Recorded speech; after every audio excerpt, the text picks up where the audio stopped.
Ang mensahe ko lang naman kay Yorme, I hope na tuloy-tuloy po itong programa namin. Apo.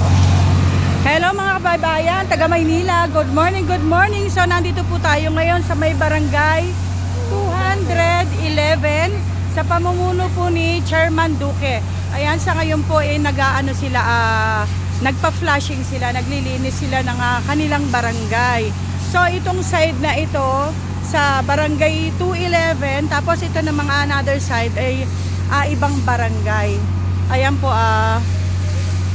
bali ito ay Lico Street. Ayan, so nag-flashing sila rito, nagwawalis. Ayan din po sinusunod din naman nila yung sinabi ni Yorme na every Saturday magkakaroon ng declogging, tsaka po flashing, paglilinis para po talagang mapanatili yung kalinisan dito sa atin sa Kalakhang, Maynila. So kada barangay po naglilinis. Ayan, so kasama po nila yung bumbero na nagpa-flashing. Ayan, yung mga kagawad.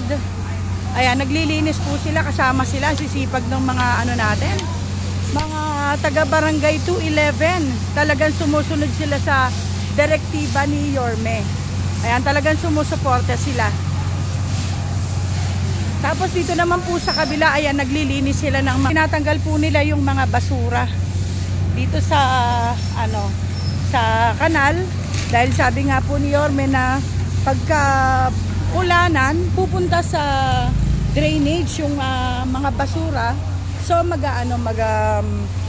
magbabaha. So nilinis muna nito, kaya po mapapansin ninyo dito sa lugar na to matuyo pa, tapos doon nag-aano na sila, nagpa-flashing. So ibig sabihin, nagwalis na sila, naglinis na sila doon. Ngayon nililinis na nila, pinaliliguan na nila.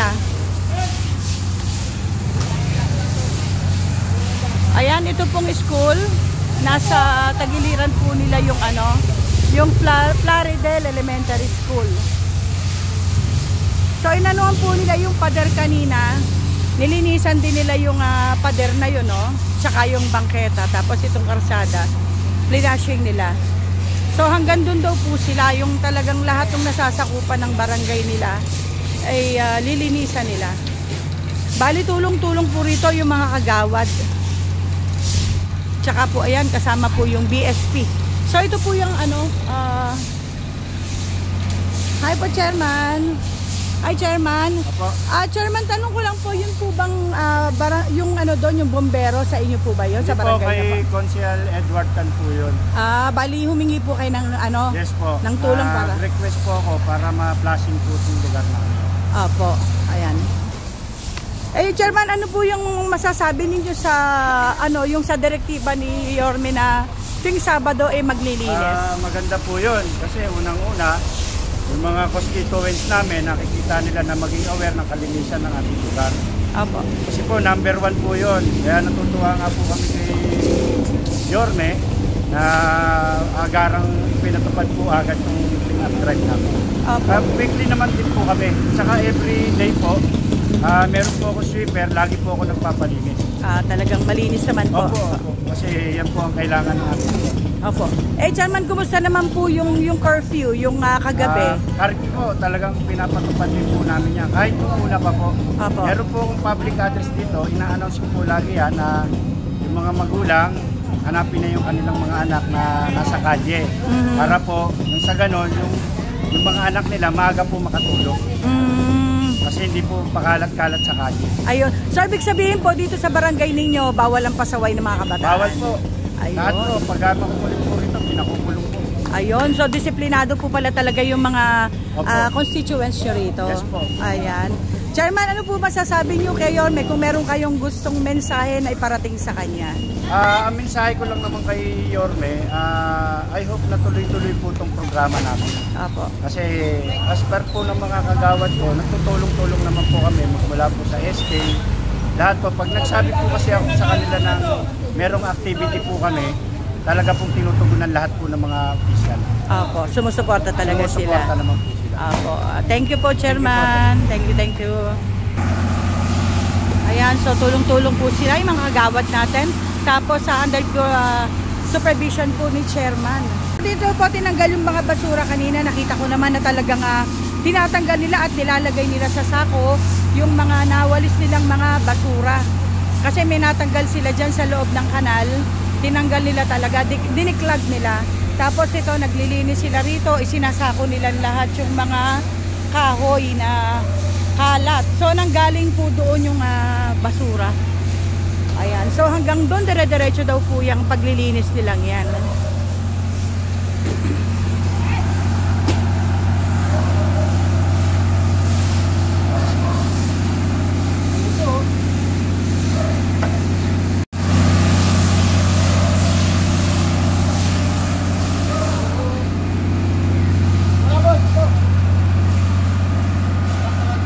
Ito na lang, sige, ito na lang daanan. Babahan nyo na lang yan.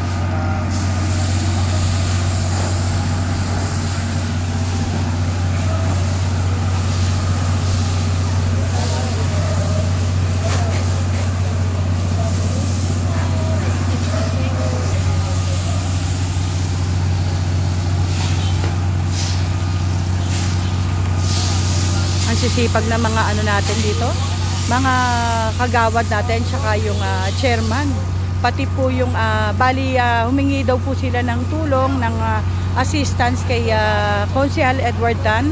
Bali yung pong ginagamit nilang fire truck na yon ng pang flash kay Konsehal Edward Tan yon, yung truck na yon.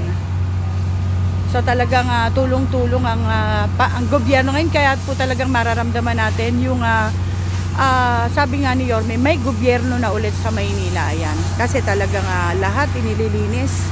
Lahat kailangan maging madisiplina sa ating paligid.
So ayun, hanggang dito lang po. Maraming salamat sa inyong panonood.